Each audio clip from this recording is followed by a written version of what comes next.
kita, hobi kita akan mendapatkan syafaat dari Rasulullah SAW kelak, dan juga Rasulullah akan berseri melihat kita sebagai umatnya yang selalu bersemangat mengikuti seruan ataupun menjalankan sunnah Rasulullah SAW. Yang terhormat, Ustadz Agas Harjunadi sebagai founder dari Insan Cendekia, dan juga kepada Ketua Pelaksana kita Mbak Lini beserta jajaran panitianya. Ya, alhamdulillah. Untuk menambah keberkahan agenda kita pada pagi hari ini, sama-sama kita buka kembali dengan mengucapkan lafaz ta'awuz, basmalah, dan sholawat Nabi. A'udzubillahi minasyaitonirrajim. Bismillahirrahmanirrahim. Allahumma sholli wa sallim ala Nabi wa ala ali Muhammad. Dan agar agenda kita lebih mudah lagi, mari kita sama-sama mendengarkan tilawah atau murotal yang akan dipandu oleh Mbak Atika. Kepada Mbak Atika dipersilakan.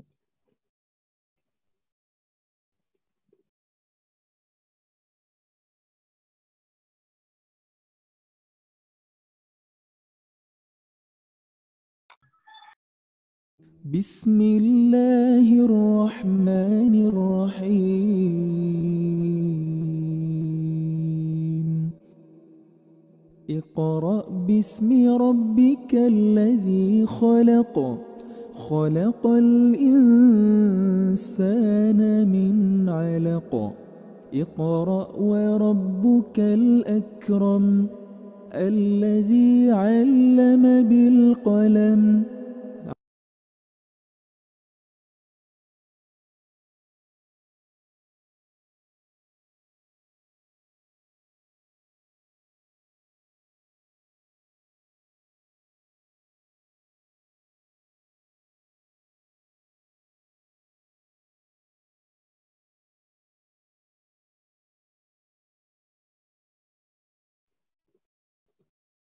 Mbak Atika.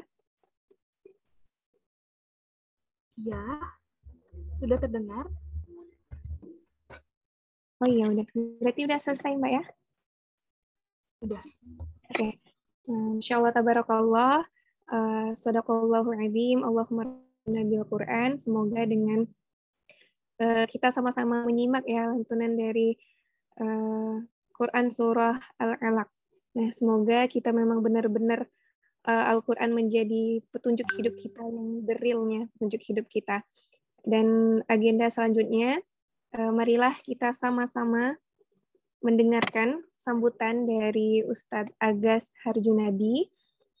Kepada Ustadz, dipersilakan.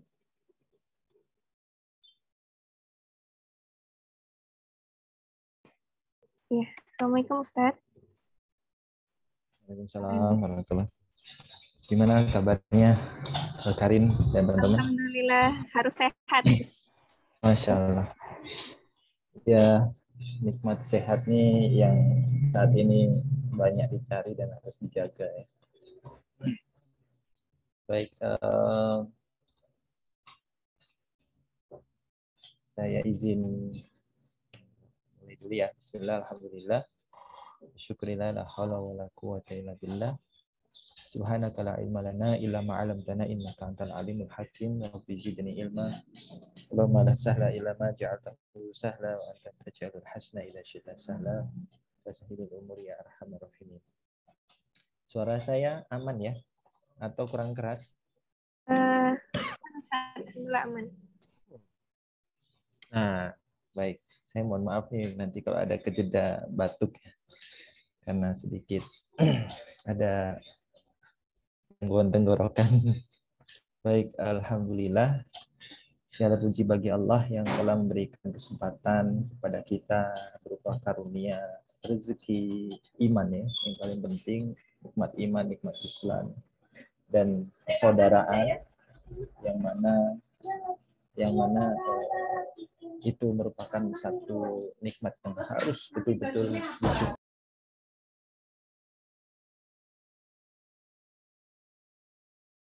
Umar bin Khattab pernah berkata ya bahwa setelah iman dan Islam, nikmat yang paling besar adalah persaudaraan. Itu ketika kita memiliki saudara yang soleh dan solehah, karena mereka ini juga bisa memberikan syafaat nanti ya, memberikan persaksian. Dan semoga di antara teman-teman di sini berkenan ya memberikan persaksian kepada saya nantinya kalau teman-teman nanti di surga mungkin tidak melihat saya, mohon disampaikan kepada Allah bahwa kita pernah bersama-sama dalam kebaikan, karena saya pun masih banyak kekurangan yang perlu dan terus untuk diperbaiki, saling mengingatkan ya, wasobil haq wa tawassul bis sabr. Dan itu insya Allah salah satu yang paling utama hari ini ya, untuk dakwah kita ya, untuk saling mengingatkan. Yang paling utama adalah salah satunya menulis ya.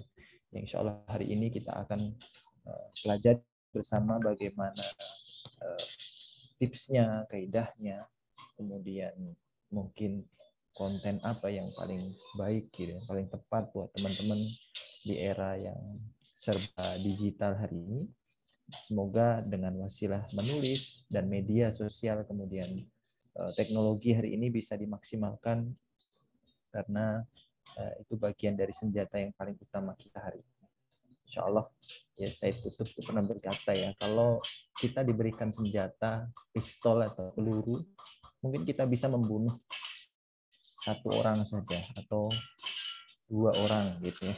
Tapi kalau kita diberikan pena nih, kita diberikan kemampuan untuk menulis ya, maka kita bisa menyerang, kita bisa memberikan pemahaman ya, atau bahkan kita bisa membunuh musuh kita yang berbeda ideologi tentunya.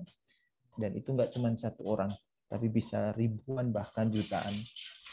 Bahkan hari ini banyak influencer ya yang berlomba-lomba untuk memberikan pengaruh. Itulah kenapa pentingnya kita harus memahami. Ya mungkin kita followernya masih belum banyak, nggak apa-apa. Tapi yang paling penting adalah konten. Karena konten itu adalah raja ya.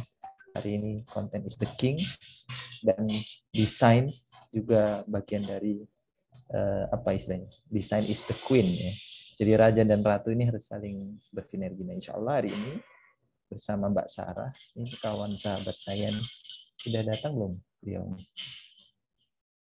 Assalamualaikum Sarah. Ini layarnya gelap bener ya? Kok gelap ya layar? 11. Oke. Ya, insya Allah hari ini kita akan menimba ilmu bersama ya. Terima kasih untuk Kak Sarah yang sudah meluangkan waktu hari ini dan bersama teman-teman Insan Cendekia. Insya Allah sekali lagi saya ucapkan selamat kepada Lini dan juga segenap panitia ya, semuanya, Karin dan lain-lain teman-teman semuanya. Saya tidak bisa menyebut satu-satu. Semoga hari ini acaranya diberkahi oleh Allah, diridhai oleh Allah, dan mendapatkan ilmu yang bermanfaat insya Allah. Dan jangan lupa dipraktekkan ya. Nanti ditunggu tuh hasilnya di channel-channelnya Insan Cendekia insyaallah. Baik, itu saja mungkin dari saya. Semoga apa yang kita harapkan di sisi Allah diberikan beserta ridhonya, dan jika Allah memberikan penangguhan mungkin insyaallah akan diganti dengan yang lebih baik. Baik, terima kasih. Assalamualaikum warahmatullahi wabarakatuh. Waalaikumsalam warahmatullahi wabarakatuh. Terima kasih banyak kepada Ustadz Agas yang merupakan pembina utama dari Insan Cendekia Mentorship. Dan juga acara ini juga merupakan program dari Post Activity Insan Cendekia Mentorship di bawah naungan dari Ustadz Agas juga. Terima kasih banyak Ustadz. Ya, insyaallah. Insyaallah tabarakallah. Baiklah untuk teman-teman semua, alhamdulillah ya udah banyak yang hadir. Boleh dong ini on juga ya udah datang ya Ustazah Sarahnya. Kita sapa. Assalamualaikum Kak Sarah.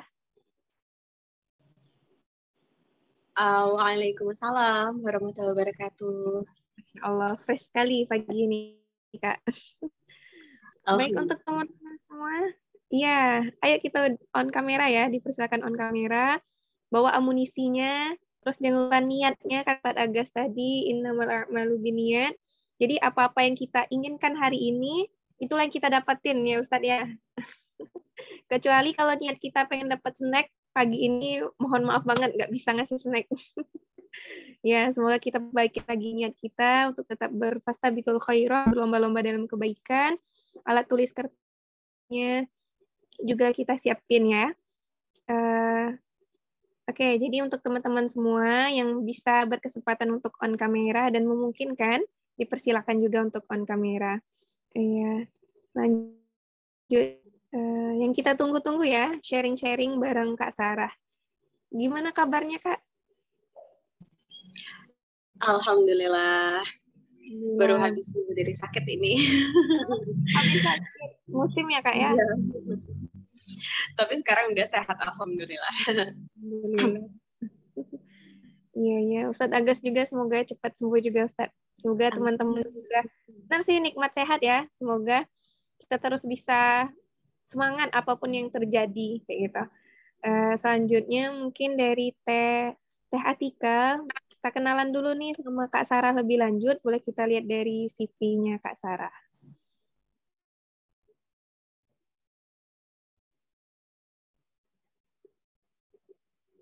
Oke.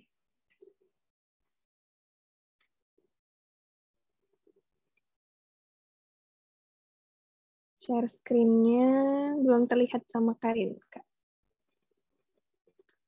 Karena yang tahu Karin ya, kalau Kak Sarah ini suka perjepangan Kak ya, kalau nggak salah, bener. Nah, jadi Karin juga belum kenalan. Hajime Mashite, Karin Des, Dozo Yoroshiku, Oregairu gozaimasu. Nah, Karin dari Universitas Negeri Padang, sekarang lagi skripsian, mohon doanya juga. Nah, langsung saja ke Kak Sarah. Nih, Masya Allah sekali kalau kita lihat CV-nya. Tentang diri Kak Sarah ini lahir di Jakarta, teman-teman semua, pada tanggal 25 September 1989. Selain menulis sesuai dengan tema kita kali ini, Kak Sarah juga hobi nih membaca, riwayat sejarah, dan juga menonton film yang berkisah. Dan juga sejak tahun 2017, berarti Kak Sarah sekarang di Yogyakarta ya, Kak? Insya Allah di Jakarta. Ini juga ada informasi kontak. Kalau ada apa-apa boleh sharing, boleh konsultasi sama Kak Sarah. Nomor HP-nya udah ada dan juga sosial medianya. Organisasi, Masya Allah ya Kak. Sejak 2012 sudah jadi aktivis, hingga sekarang 2018 jadi relawan Rumah Dongeng Mentari Jogja, Masya Allah. Untuk karyanya juga, main-main nih teman-teman semua. Ada buku antologi tentang RUU PKS yang telah diterbitkan oleh Ayla Indonesia. Juga penulis ya Kak ya, dari 10 seri ilmuwan muslim, terbitan dari Proyu Media 2010, hingga, Masya Allah, udah tesis ya Kak ya, udah S2. Tesis pemikiran Hamka tentang partisipasi politik perempuan di Indonesia pada tahun 49 sampai 63. Juga buku antologi terkait kesetaraan gender. Masya Allah karyanya. Untuk pengalaman kerja juga, sekarang aktif di sini ya Kak ya, di pemateri kelas jurnalistik intensif yang diadakan, sama Kakak sendiri ya, pada tahun 2020. Dan riwayat pendidikannya di Surakarta, di Universitas Muhammadiyah Surakarta, Master Pemikiran Islam. Wah, udah master. Berarti kita masih junior ya. Untuk sekolah non formalnya, ini di Sekolah Ilmu Keluarga yang diadakan oleh Gerakan Indonesia Beradab dan juga jadi TOT Kak ya, penanganan kasus kejahatan seksual pada anak dan remaja di Jakarta, dan diadakan Yayasan Buah Hati selama 3 hari tahun 2015. Dan juga ada Kemendikbud RI juga, Masya Allah, bimbingan teknis penulisan sejarah di Hotel Semesta pada tahun 2018. Berarti udah profesional kali ya tentang bidang penulisan, membaca, intinya berkarya. Justru Allah nyuruh kita sebagai umat muslim ini berkarya. Dan juga seperti murotal tadi ya, yang dimulai dari Quran Surah Al-Alaq ayat 1, bacalah Iqra. Nah, jadi bacanya orang muslim, orang kafir itu berbeda ya, Kak Sarah ya. Ya, karena bacaan kita tuh kalau bisa selalu mendekatkan kita sama Allah Subhanahu wa taala. Oke, nggak berlama-lama lagi. Mungkin langsung saja kita tunggu-tunggu ya dari tadi materi langsung dari Kak Sarah. Untuk PPT-nya udah ada sama ini ya Kak ya, sama operator. Mohon bantuannya Kak.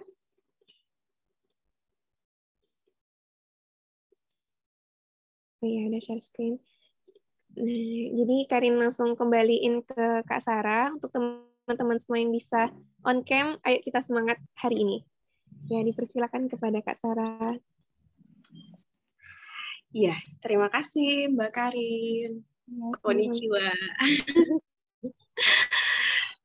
Assalamualaikum warahmatullahi wabarakatuh. Nahmaduhu wa nasta'inuhu wa nastaghfiruhu wa na'udzu billahi min syururi anfusina wa min sayyiati a'malina. May yahdihillahu fala mudilla lahu wa may yudlilhu fala hadiya lahu. Asyhadu an la ilaha illallah wahdahu la syarika lahu wa asyhadu anna Muhammadar Rasulullah amma ba'du. Alhamdulillah, terima kasih atas kehadirannya teman-teman pada pagi hari ini. Semoga kita tetap sehat, tetap semangat, ya, dan tetap istiqomah dalam kebaikan. Nah, sekarang terima kasih sebelumnya juga kepada Insan Cendekia dan Visi Peradaban Foundation atas undangannya yang telah memberikan saya kesempatan untuk mengisi seminar kepenulisan pada hari ini, khususnya kepada Mas Agas ya. Ini mohon maaf saya manggilnya Mas ya, bukan Ustadz. Karena memang dari sebelum dari sebelum saya menikah kita sudah mengenal gitu ya, sudah tahu, dan waktu itu kenalannya pertama kali ketemunya waktu itu di Jogja juga pada saat lagi ada daurah peradaban di UMY ya, kalau nggak salah ya, Mas Agas ya. Nah, kita kembali ke PPT, bukan PPT ya, ini PDF ya. Ini saya beri judul sengaja habis gerimis terbitlah penulis. Nah, kenapa gerimis gitu ya? Karena orang-orang itu kebanyakan ketika hujan gitu ya, mereka pasti kayak galau gitu ya, terus tiba-tiba ada ide untuk nulis, entah itu nulis status gitu ya, atau nulis jurnal. Nah, makanya saya beri judul dengan habis gerimis gitu ya. Nah, gerimis ini juga sebenarnya apa ya? Kita kan harus memahaminya itu sebagai rahmat dari Allah ya. Tapi kebanyakan dari orang-orang itu kan kalau misalnya gerimis atau hujan itu identik dengan kesedihan, kekecewaan, galau gitu ya. Mestinya kan nggak begitu ya. Mestinya kan kita ketika hujan itu kita gembira gitu. Nah, karena ini merupakan nikmat dari Allah. Nah, makanya ketika saya beri judul dengan gerimis ini, mudah-mudahan nanti teman-teman ketika ketika melihat gerimis atau hujan itu nggak lagi galau gitu ya, atau mungkin nanti bisa datang ide untuk nulis atau ide untuk konten gitu ya. Next, Mbak Atika. Nah, mudah-mudahan habis gerimis, kalau misalnya kan sekarang kita masih musim hujan ya, mudah-mudahan terbit menjadi penulis. Next, Mbak Atika. Nah, di slide selanjutnya, ini benar kata Mas Agas tadi ya, semuanya itu berawal dari niat gitu. Nah, kalau saya itu menganalogikan niat itu bagaikan petasan ya teman-teman. Jadi karena bagaikan petasan, jadi ada sumbu pendek sama sumbu panjang. Nah, ini juga yang pernah saya sampaikan juga ke adik-adik IMM waktu itu ya, ketika saya mengisi pelatihan menulis. Nah, ini niat ini menentukan seberapa istiqomah kita dalam menulis gitu. Jadi benar banget kata Mas Agus tadi ya, dan juga ada di dalam hadis kan ya, innamal a'malu binniyat ya, semua itu berawal dari niatnya. Nah, niatnya itu apa tujuan kita menulis gitu ya, terus kemudian kenapa kita menulis, untuk apa dan untuk siapa kita menulis. Nah, dari pertanyaan-pertanyaan ini aja, ini sudah menentukan gitu ya, menentukan titik awal atau niat kita menulis itu untuk apa sih gitu ya, apakah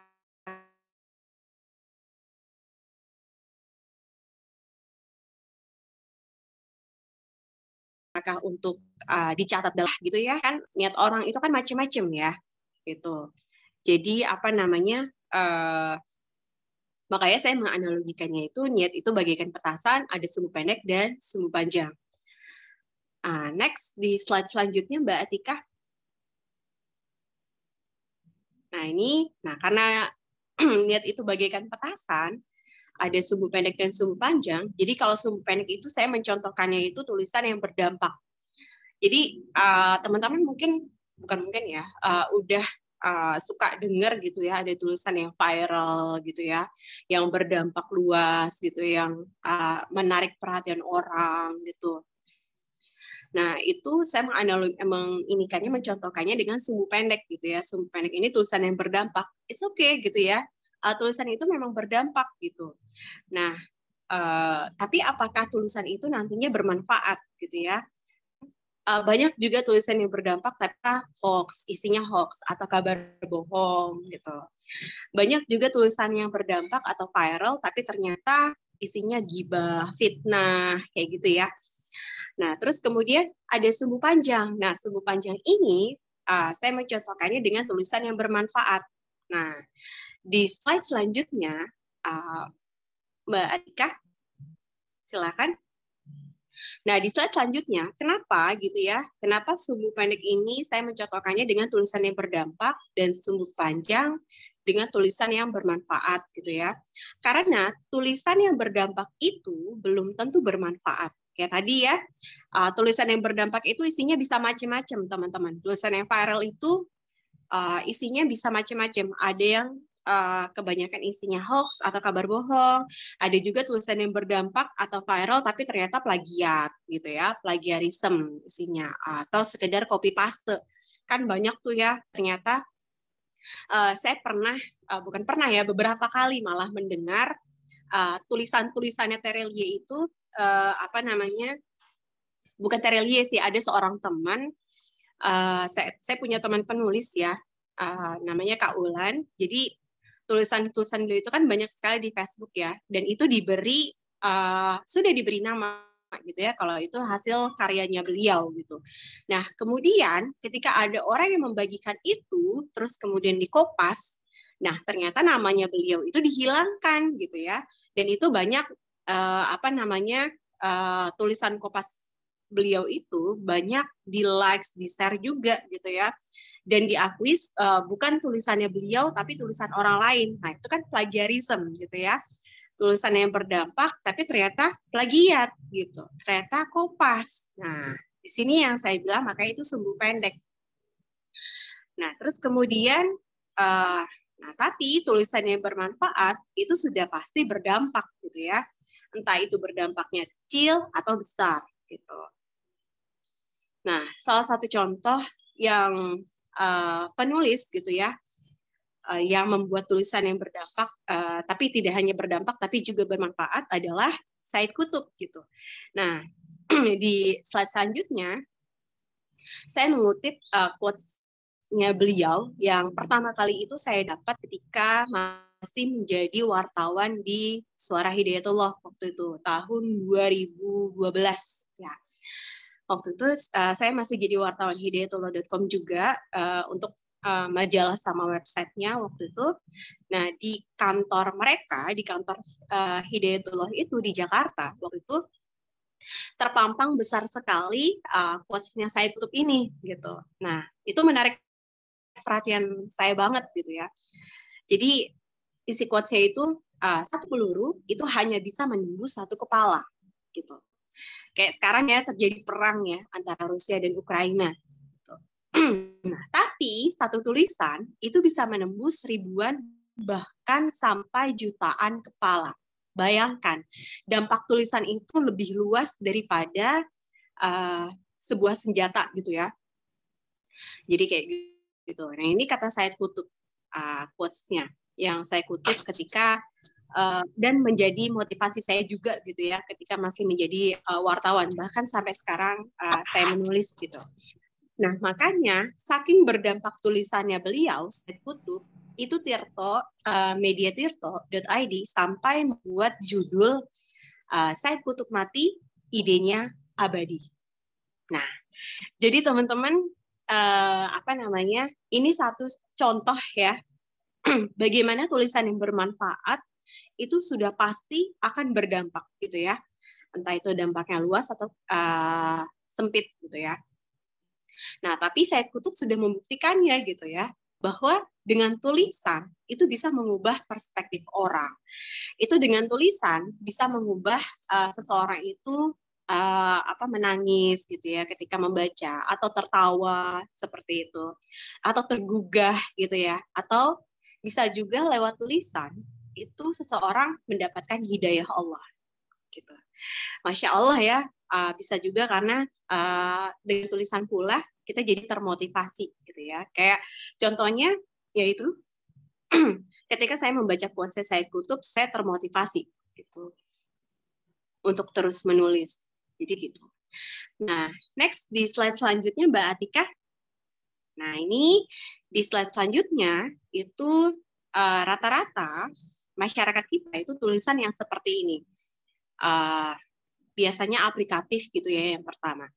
Biasanya aplikatif. Nah, aplikatif ini kayak contohnya kayak tips-tips gitu ya, kiat-kiat gitu.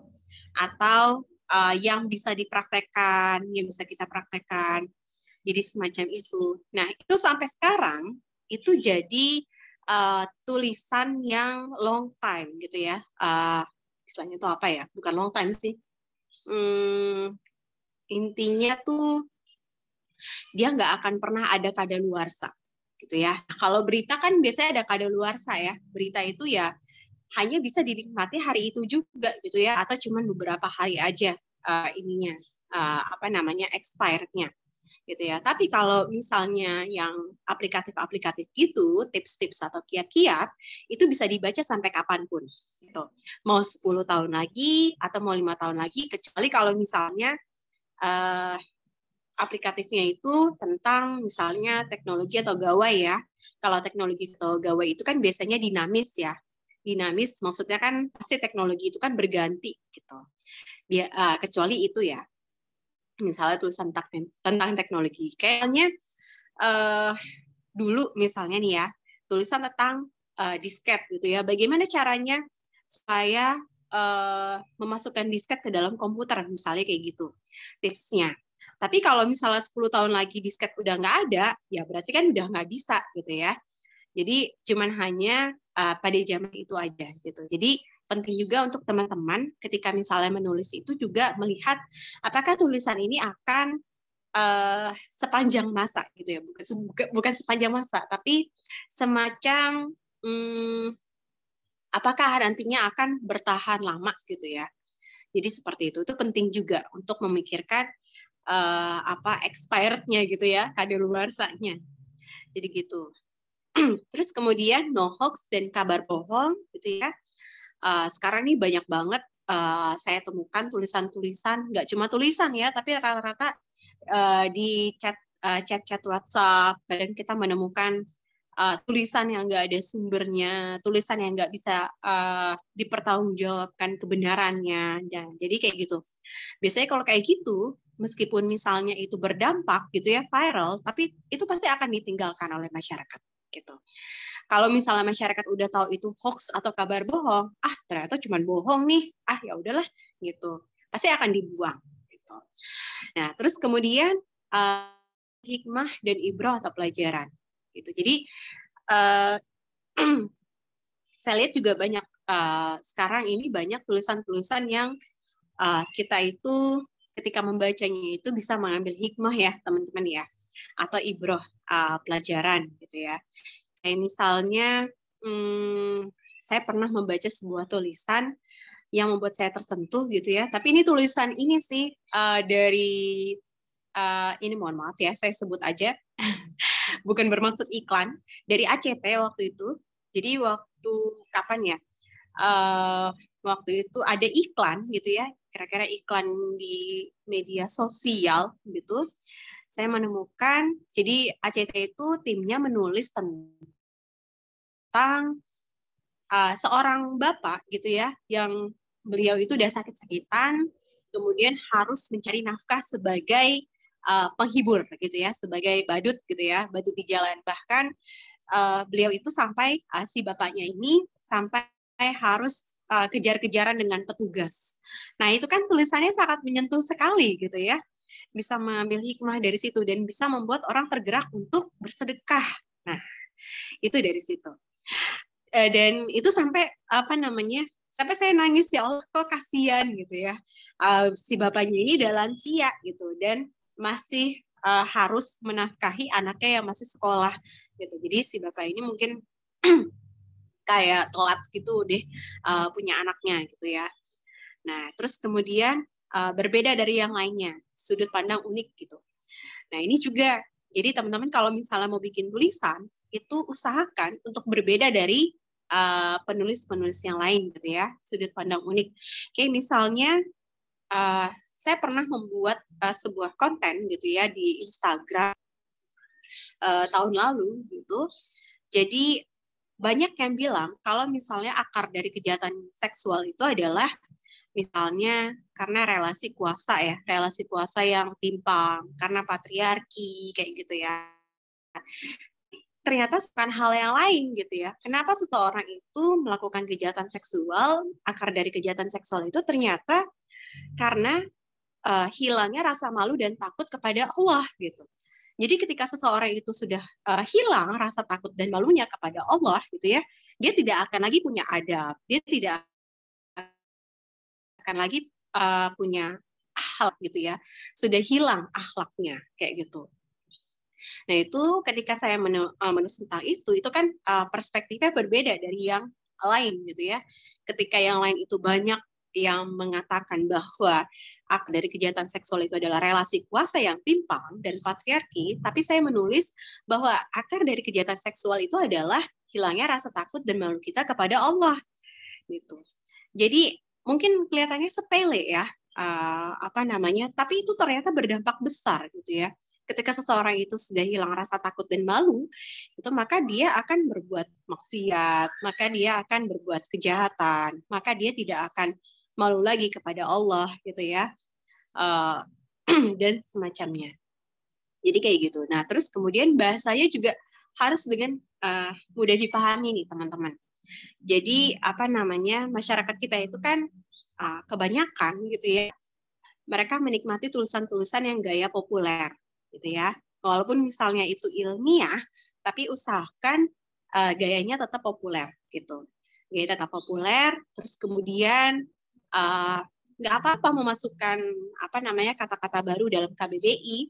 Kayak misalnya saya pernah menggunakan kata ruda paksa untuk mengganti kata pemerkosaan gitu ya, perkosaan gitu. Di KBBI ruda paksa ini juga termasuk diterjemahkan juga pemerkosaan juga gitu ya. Jadi bukan penghalusan makna atau eufemisme gitu. Tapi sama aja intinya maknanya adalah perkosaan juga gitu ya. Jadi kayak gitu. Jadi walaupun misalnya bahasanya mudah dipahami, tapi nggak apa-apa kalau misalnya teman-teman itu memasukkan satu kata baru untuk mengenalkan kepada masyarakat gitu ya, kepada followersnya atau kepada teman-teman gitu ya. Nah terus kemudian biasanya masyarakat kita itu suka tulisan yang ada ilustrasinya atau dia bergerak gitu ya teman-teman. Kalau sekarang itu kan biasanya video ya. Nah, saya juga melihat di Instagram Mas Agus itu banyak sekali konten-konten video ya, dan itu sangat menarik ya. Nah, biasanya masyarakat kita juga suka yang kayak gitu ya. Soalnya kan kalau video itu dia lebih menarik ya, karena dia audio visual gitu. Dan biasanya orang-orang itu lebih cepat, oh ternyata kayak gini toh gitu ya. Mungkin bisa lebih cepat paham gitu ya dibanding hanya dengan tulisan atau ilustrasi. Tapi ada juga yang masih memilih tulisan dengan ilustrasi ya. Jadi selera masyarakat kita ya rata-rata seperti itu gitu. Nah, terus kemudian no plagiarism gitu ya. Jangan ada plagiat. Jadi usahakan teman-teman meskipun tulisan itu bagus gitu ya, usahakan teman-teman untuk tetap mencantumkan sumbernya gitu ya. Jangan asal kopas gitu.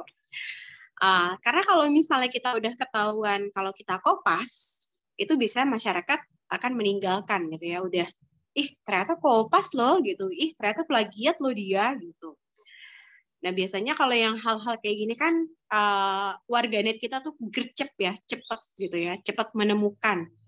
Kayak misalnya ya kayak tadi ya, korbannya adalah teman penulis saya, dan ternyata dia tuh beliau tuh dapat laporan dari salah satu followers ya, pengikutnya di Facebook gitu ya. Dapat laporan kalau tulisannya itu dikopas tanpa ditulis nama penulisnya gitu. Nah, nah itu tadi. Nah, terus kemudian di slide selanjutnya, Mbak Atika. Nah, bagaimana menjadi penulis gitu ya? Terutama jadi penulis yang produktif. Yang pertama adalah saya sarankan, saya rekomendasikan sekali teman-teman untuk banyak-banyak latihan gitu. Nah, jauh sebelum saya seperti sekarang, itu saya dulu suka nulis di notes Facebook waktu itu, ketika masih kuliah S1 gitu ya. Jadi waktu itu memang saya memang sudah suka menulis gitu ya sejak SMP waktu itu. Jadi waktu SMP itu masih menulis diary ya, atau kalau zaman sekarang itu nulis jurnal gitu. Jadi dari nulis diary itu akhirnya saya gabung di klub mading atau ekskul mading waktu itu ya di sekolah waktu SMP. Nah dari situ tuh saya mulai nulis cerpen kayak gitu. Walaupun cerpen saya masih ya bisa dibilang nggak bagus lah gitu ya, masih berantakan kayak gitu. Tapi it's okay gitu ya. Saya tetap terus nulis gitu, nggak peduli misalnya mau penilaian orang apa gitu ya. Ya udah gitu, saya nggak mikirin bagaimana strukturnya kayak gitu, karena saya mikir ya ini latihan saya gitu ya, dan memang saya harus tetap menulis gitu. Nah terus kemudian banyak baca. Kalau misalnya teman-teman suka nulis cerita-cerita gitu ya, atau cerpen, cerbung, atau misalnya menulis non-fiksi, nah itu harus banyak baca novel gitu. Banyak baca novel atau yang sejenis gitu ya, yang sesuai dengan genre tulisan teman-teman sendiri gitu. Jadi disesuaikan bacaannya dengan jenis tulisannya teman-teman gitu ya. Kayak misalnya saya sekarang saya itu kan suka nulis cerita anak-anak ya, buku anak-anak. Nah, saya biasanya itu pasti bacaan saya adalah buku anak-anak gitu ya. Bagaimana menyampaikan bahasa dengan anak-anak itu agar mudah dipahami mereka kayak gitu. Itu nggak mudah loh teman-teman. Jadi nggak mudahnya itu misalnya karena saya harus menyederhanakan kata-kata gitu ya. Di samping saya juga harus memikirkan bahwa anak-anak ini harus mereka punya kosakata baru gitu. Jadi membaca itu kan bisa memperkaya kosakata mereka ya, kosakata anak-anak gitu ya. Terus nantinya diharapkan mereka akan bertanya ke orang tuanya. Misalnya, Mah, Mah misalnya peradaban itu apa sih? Misalnya kayak gitu. Contohnya aja gitu. Nah itu tadi makanya harus banyak baca gitu ya. Nah terus kemudian harus banyak diskusi juga nih teman-teman gitu ya. Cari diskusi dengan orang yang orang itu memang paham gitu ya dengan jenis tulisan teman-teman gitu ya. Kan nggak mungkin juga teman-teman nanya, misalnya teman-teman nanya tulisan ilmiah tapi ke penulis buku cerita anak misalnya kayak gitu misalnya ya.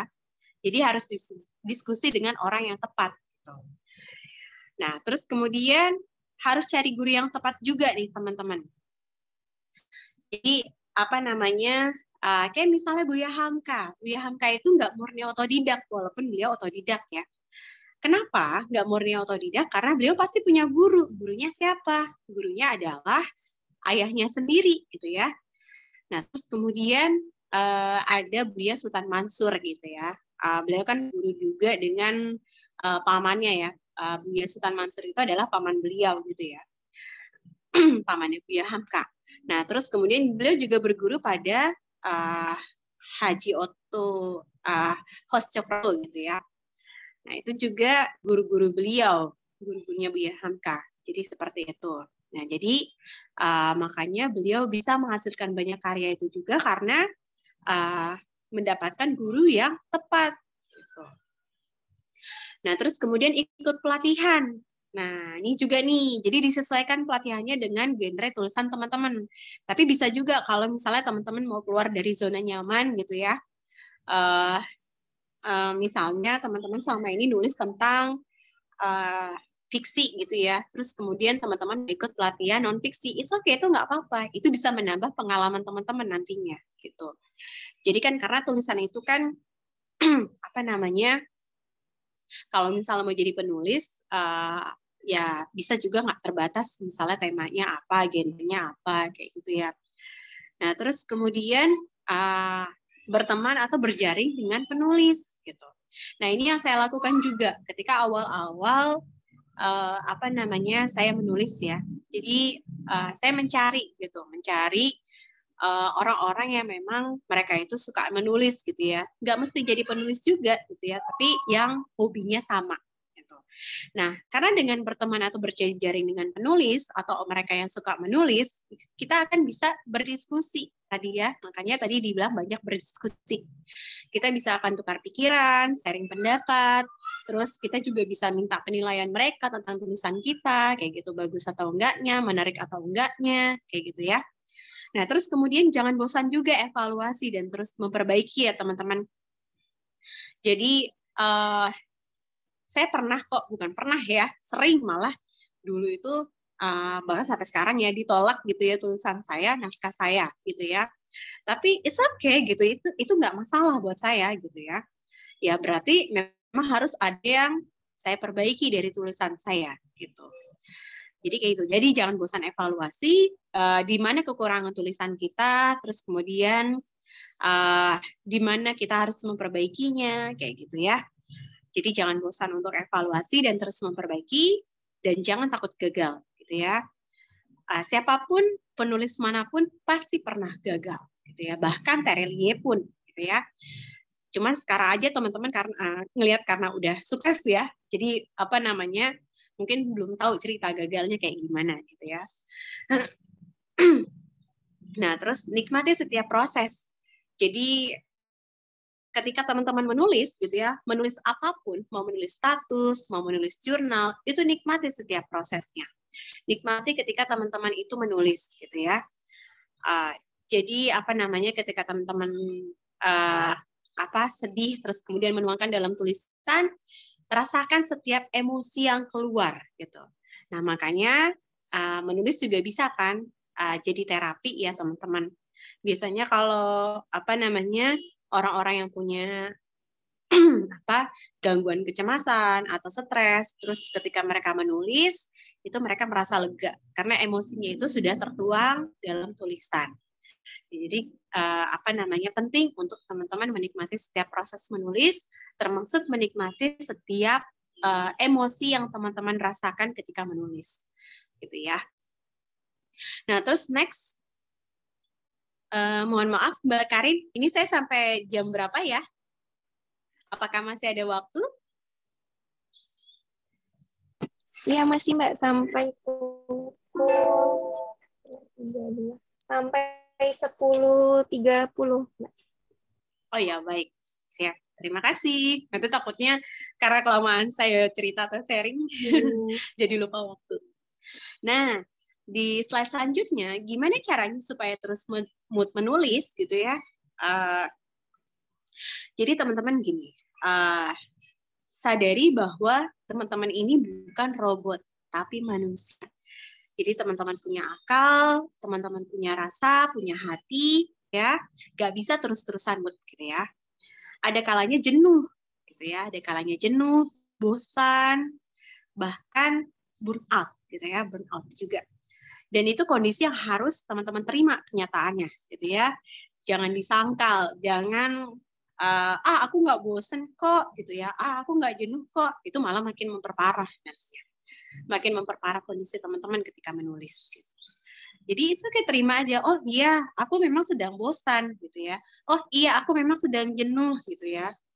Ternyata aku burnout nih, gitu ya. Nah, terus kemudian di slide selanjutnya, ketika teman-teman merasa nggak mood, jenuh atau bahkan burnout, lalu berhenti sejenak, itu bukan berarti teman-teman nggak istiqomah gitu ya, bukan berarti teman-teman itu nggak konsisten. It's okay, nggak apa-apa gitu ya, nggak apa-apa untuk berhenti sejenak gitu ya, nggak apa-apa untuk istirahat gitu. Jadi apa namanya, kalau misalnya teman-teman merasa jenuh, merasa bosan gitu ya, merasa burnout gitu ya, berhenti sejenak itu nggak apa-apa gitu ya. Dan itu bukan berarti teman-teman nggak istiqomah atau nggak konsisten gitu. Itu manusiawi kok gitu. Itu hal yang normal. Siapapun bisa mengalaminya. Nggak cuma penulis ya, mau profesi apapun, mau dia pengajar, mau dia apa namanya mahasiswa pun pasti punya jenuh juga ya. Ketika misalnya jenuh dengan tugas-tugas kuliah gitu ya teman-teman ya, atau bosen gitu ya, it's okay tuh berhenti sejenak nggak apa-apa. Nah di slide selanjutnya, ketika teman-teman merasa nggak mood, jenuh atau bahkan burnout, itu segera dicari apa sebabnya. Gitu. Sebabnya kenapa teman-teman jenuh? Apakah karena suasananya kah? Apakah karena situasi dan kondisinya kah? Apakah karena lingkungan di sekitar teman-teman kah yang membuat teman-teman merasa bosan gitu ya. Nah, itu harus dicari penyebabnya.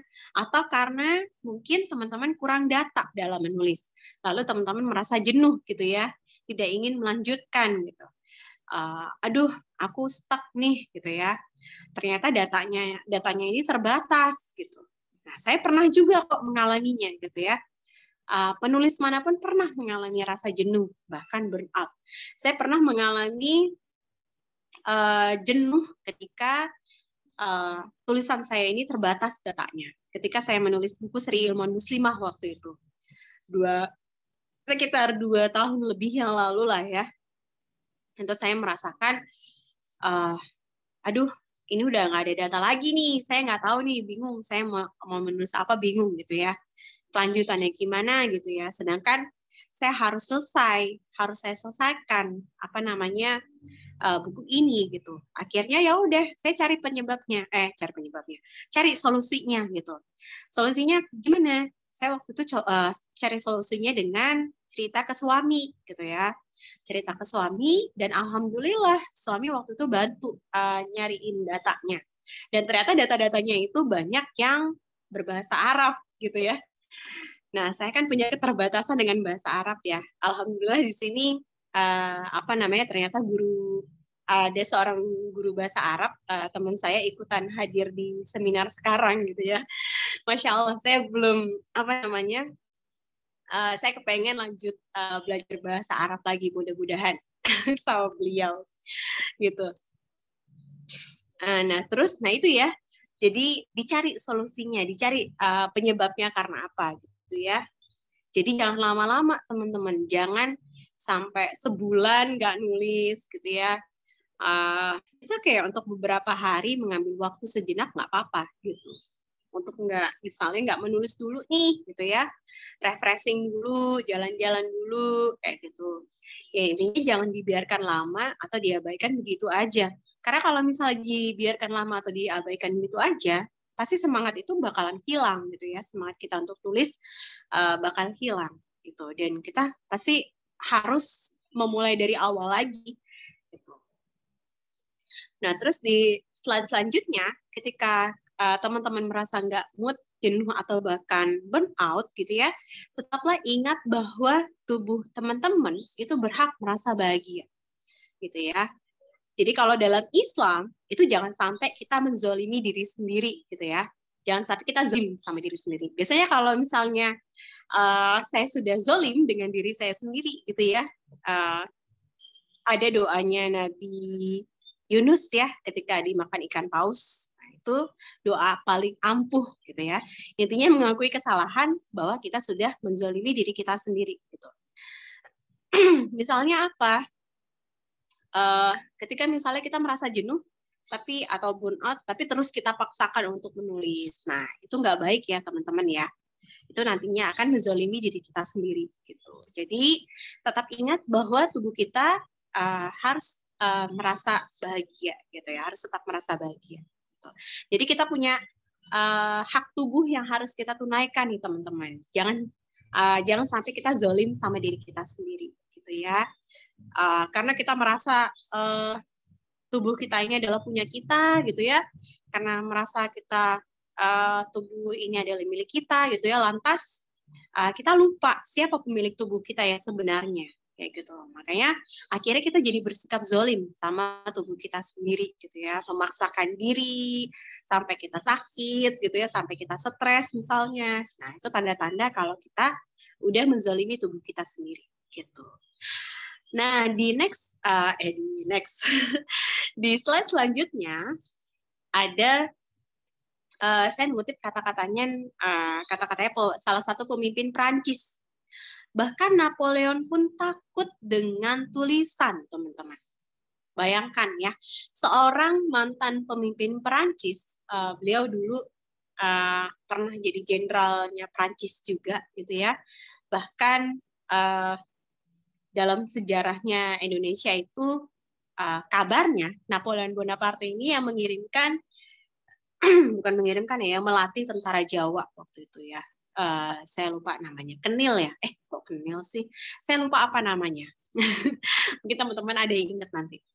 Nah, ini bahkan Napoleon pun takut dengan tulisan teman-teman. Jadi beliau itu lebih takut kepada 3 koran ya. 3 koran di sini maksudnya mungkin kalau saya interpretasikan itu adalah jurnalis ya, dengan penulis. Beliau takut dengan penulis, dengan tulisan. Lebih dari ratusan lebih tentara. Jadi tulisan itu lebih beliau takuti daripada ratusan tentara yang membawa senjata, gitu ya. Nah, bayangkan Napoleon aja takut dengan tulisan, teman-teman. Karena dampaknya ini luar biasa, gitu ya. Bahkan ketika beliau masih jadi jenderal Prancis, gitu ya, dan mau melakukan invasi penjajahan ke Mesir pada waktu itu, beliau mendekati masyarakat Mesir pada waktu itu dengan tulisan, gitu ya, dengan menyebarkan propaganda lewat media, gitu ya, lewat koran. Jadi beliau cetak koran banyak, terus kemudian beliau sebarkan tuh bahwa Prancis ini bukan musuhnya Mesir, kayak gitu misalnya.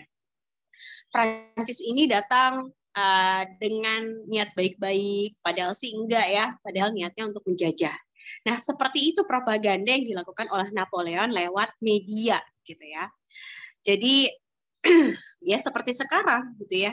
Kita lihat bagaimana media itu ketika melakukan propaganda itu sangat luas dampaknya. Gitu. Jadi jangan pernah remehkan sebuah tulisan, bahkan tulisan kita sendiri, gitu ya. Jangan pernah meremehkan tulisan kita sendiri juga. Gitu. Nah, terus kemudian slide selanjutnya, bagaimana mendapatkan ide semudah makan kue. Nah, jadi ide ini teman-teman ada 2 jenis. Ide yang datang sendiri dan ide yang harus dicari, gitu ya. Nah, kemana dan gimana cara mencarinya? Nah, ini cara saya ya, tips dari saya. Jadi biasanya kalau saya nyari ide itu, saya biasanya ke tempat-tempat yang nggak biasa, gitu.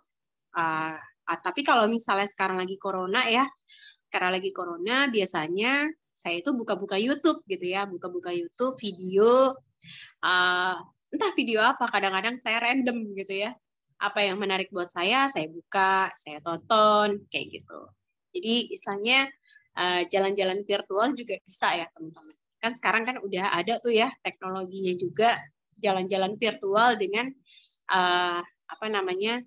kayak bukan tiga dimensi ya, apa sih namanya itu, teknologi AI ya kalau nggak salah. Nah, terus kemudian sering-sering observasi, teman-teman. Sering-sering melihat, meninjau, mengamati orang-orang, mengamati kendaraan, mengamati apa aja, mengamati alam, gitu ya. Karena kalau misalnya ketika saya observasi, gitu ya, observasi apapun, gitu, kadang-kadang ide suka datang tuh. Oh iya ya, kenapa saya nggak menulis tentang ini aja ya? Ternyata ini bagus juga ya untuk ditulis, gitu. Nah, biasanya kalau dapat ide tuh kayak gitu. Nah, terus tadi ya diskusi. Nah, ini yang paling saya rekomendasikan. Diskusi dengan siapapun, terutama dengan penulis ya. Siapa tahu teman-teman mendapatkan perspektif baru, gitu ya, atau angle baru, angle yang beda dari penulis yang lain, kayak gitu ya. Nah, jadi kayak gitu. Nah, terus kemudian di slide selanjutnya, Mbak Atika, nah, ide ini adalah sesuatu yang misterius, gitu. Jadi karena kadang ide itu suka datang tiba-tiba, gitu ya, datang tiba-tiba begitu aja, bahkan di waktu dan tempat yang nggak terduga, gitu ya. Bahkan saya pernah beberapa kali mendapatkan ide ketika di kamar mandi. Nggak cuma di kamar mandi aja, kadang ketika saya sholat, gitu ya. Nah, itu suka dapat ide, gitu ya. Nah, itu apa namanya? Makanya ide itu suka datang tiba-tiba ya. Jadi ide itu suka datang sendiri. Gitu. Nah, teman-teman pernah nggak ngalamin hal seperti ini juga gitu ya? Kalau saya sering, ide itu suka datang tiba-tiba gitu ya. Suka datang tiba-tiba, entah kita lagi ngapain gitu ya. Kalau misalnya ketika kita sholat, pikiran kita kan fresh ya, fokus gitu ya, khusyuk. Terus ada ide datang, itu kayak dapat inspirasi dari Allah tuh ya. Nah, terus di slide selanjutnya, nah ini yang paling penting buat teman-teman. Jangan lupa teman-teman kalau misalnya udah dapet ide, itu catat di jurnal atau di HP ya. Atau catat dimanapun tempat-tempat yang teman-teman itu sering lihat. Kayak misalnya saya itu biasanya mencatat ide atau apapun gitu ya, atau tulisan atau mengonsep sebuah tulisan sebelum dipindahkan ke Microsoft Word, itu biasanya saya di WhatsApp gitu. Jadi di WhatsApp itu saya buat grup untuk diri saya sendiri gitu ya. Jadi saya namakan tulisan atau draft tulisan. Nah, di situ saya biasanya menumpahkan segala ide, segala konsep tulisan, struktur yang masih berantakan kayak gitu ya. Sebelum nanti saya susun di Microsoft Word kayak gitu. Jadi kayak draft kasarnya lah gitu. Nah, itu di WhatsApp gitu. Jadi saya buat grup untuk diri saya sendiri karena waktu itu yang ngasih ide ini adalah suami saya sendiri. Karena suami juga menerapkan hal kayak gitu, teman-teman. Suami saya kan editor ya. Jadi kadang-kadang beliau itu saya perhatikan suka mengonsep tulisan, suka membuat draft kasar gitu ya, atau menuliskan rencana-rencana apa aja di di grup WhatsApp itu. Nah, itu saya dapat idenya dari beliau gitu. Jadi kalau misalnya suami itu kan berpesan.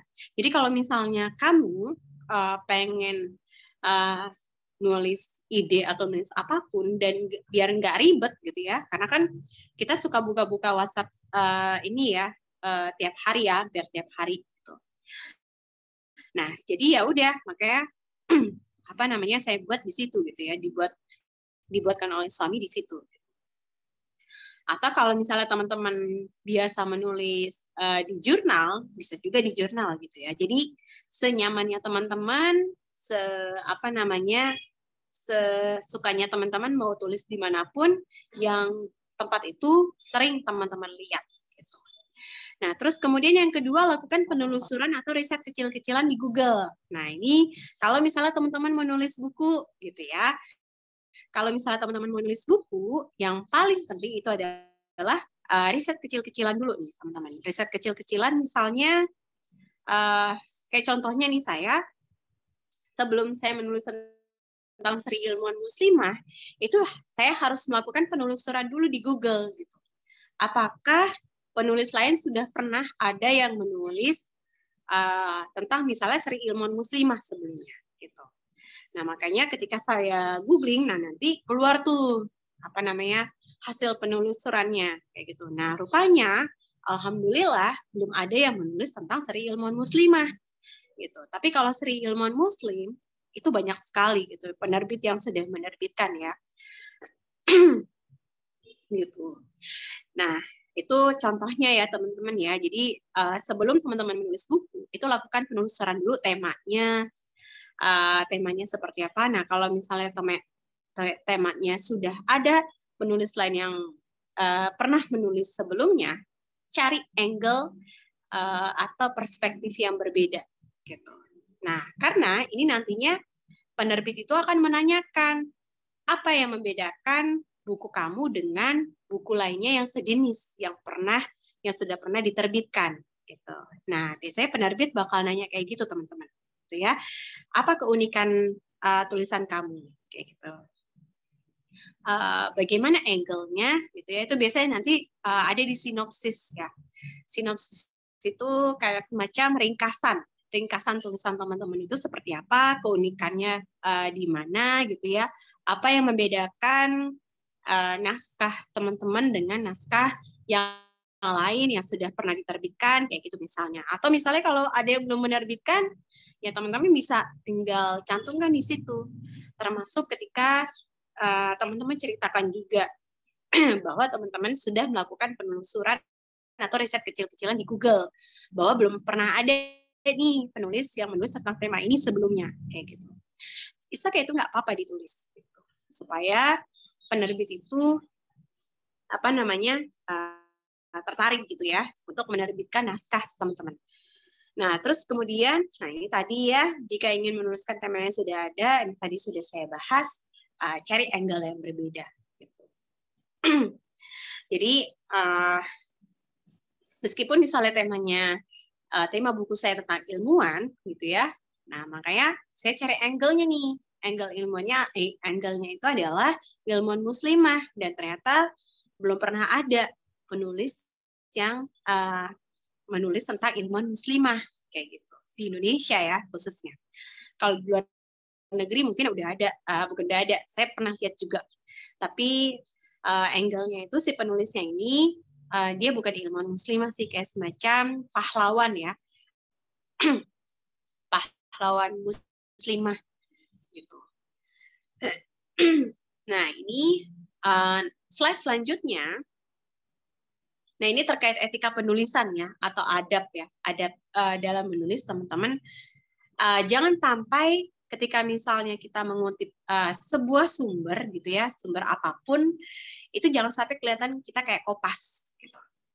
Jadi gimana caranya supaya nggak kelihatan kayak kopas, walaupun misalnya sudah dicantumkan sumbernya, itu nggak kelihatan kayak teman-teman tuh plagiasi ya, walaupun misalnya teman-teman nggak niat untuk plagiasi gitu, tapi kok kopas gitu. Nah, lakukan parafrase teman-teman. Jadi agar tidak terjadi plagiasi, lakukan parafrase ya, walau kita sudah mencantumkan sumber sekalipun. Nah, bagaimana caranya? Itu harus banyak baca dan latihan. Gitu. Nah, saya waktu itu latihan parafrase itu ketika saya menulis tesis waktu S2, dan ini saya terapkan di tesis saya. Dan alhamdulillah gitu ya, ketika di tes uji Turnitin, saya langsung lulus gitu ya, lulus uji. Jadi nggak ada revisi sama sekali. Gitu, alhamdulillah. Jadi saya praktekkan juga ya teknik parafrase ini ketika menulis tesis. Dan waktu itu idenya datang dari teman sekamar saya waktu itu. Jadi saya baca tesisnya dia gitu ya. Saya baca tesisnya karena tesisnya dia itu langsung lolos uji Turnitin tanpa ada revisi sama sekali. Makanya saya langsung kagum gitu ya. Wah, rahasianya apa nih gitu. Kok bisa dia lulus uji Turnitin tanpa revisi sama sekali? Rahasianya apa sih gitu. Kan saya pengen tahu ya. Nah, ketika saya baca tesisnya gitu ya, terus kemudian saya bandingkan dengan sumber yang dia kutip gitu ya. Oh, ternyata dia melakukan parafrase gitu.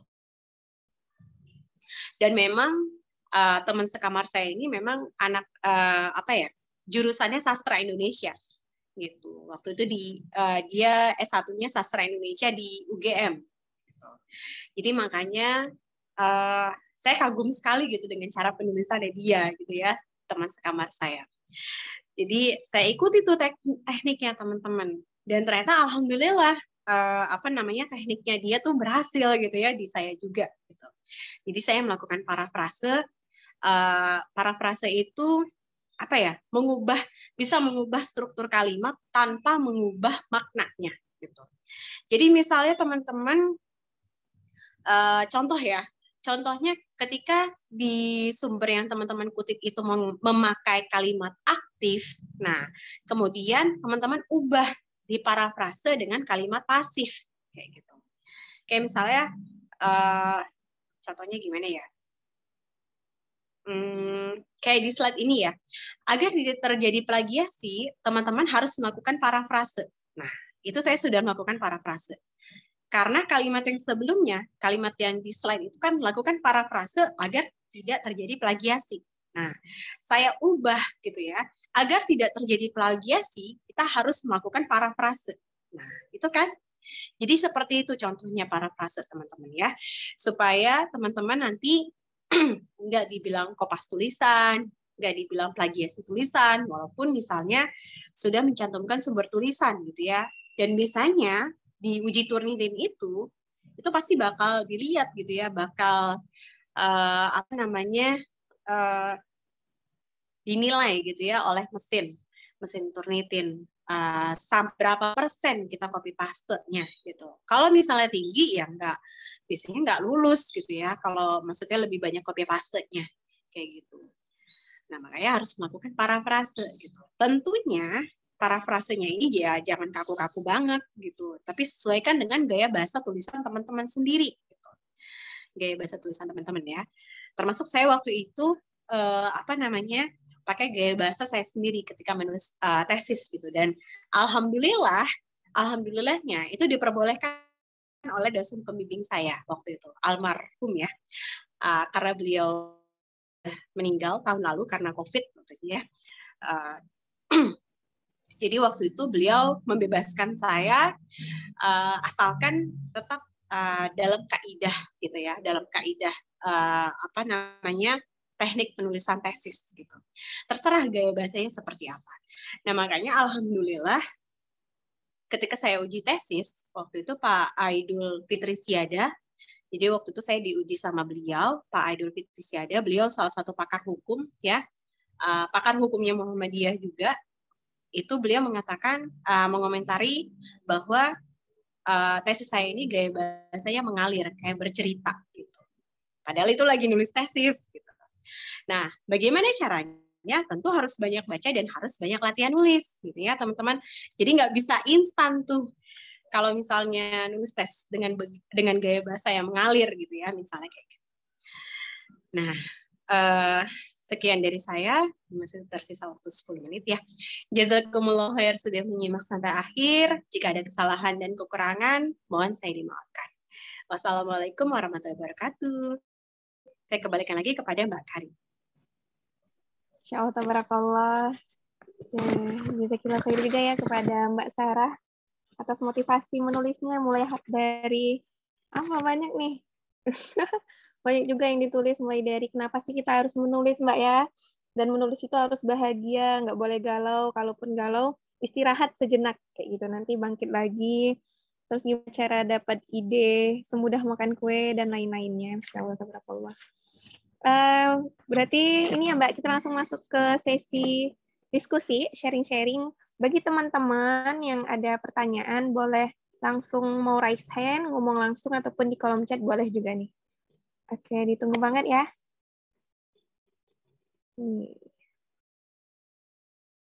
Adakah teman-teman yang mau bertanya?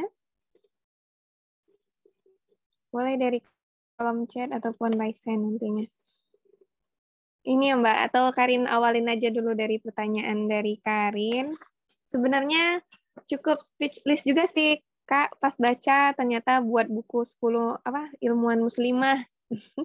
Awalnya dari dulu sih pernah kepikiran aja, baru kepikiran membuat kayak gitu, ternyata udah keduluan sama Kak Sarah. Tapi itulah Mbak, itu sih kalau Karin kan jurusan fisika kan Kak ya. Nah, jadi dulu tuh sempat mikir kalau orang-orang nulis nih lebih ke otak kanan gitu. Jadi kayak lebih mudah pasrah. Maksudnya tuh keinginan untuk menulis itu ada, namun actionnya yang minim banget, yang kurang kayak gitu Kak. Ya juga mau tanya tentang ini sih Kak, misalkan kita mau tulis tentang motivasi hidup, ataupun mau tulis tentang mahasiswa berprestasi semesta, maksudnya itu mahasiswa tuh kuliahnya tuh nggak sekedar kuliah aja, namun kayak mana sih biar kuliahnya itu memang benar-benar buat kita tuh deket sama Allah, kayak ulul albab kurang lebih ya Kak ya. Tapi pas baca-baca sumber-sumbernya itu kadang kita random, entah itu lihat di YouTube, terus lihat di Instagram, jadi kebanyakan baca tulisan namun nggak tertuang gitu Kak. Kira-kira solusinya gimana ya? dari Kak Sarah sendiri. Ya, makasih Kak. Iya. Nah, ya betul Mbak Karin ya. Kadang kita juga merasa keduluan gitu ya. Saya pun pernah juga merasa keduluan, terutama dalam menulis artikel gitu. Misalnya saya pengen menulis ini, ternyata udah ada orang lain yang menulis tema sejenis kayak gitu ya. Nah, jadi makanya penting ketika kita dapat ide itu jangan kita bagi-bagikan gitu ya, jangan kita sharing ke orang lain gitu. Karena nanti ya entah bagaimana caranya gitu ya, pasti nanti ada orang lain yang akan menulis tentang itu kayak gitu misalnya. Jadi ide itu harus disimpan rapat-rapat gitu ya, jangan sampai orang lain tahu gitu ya.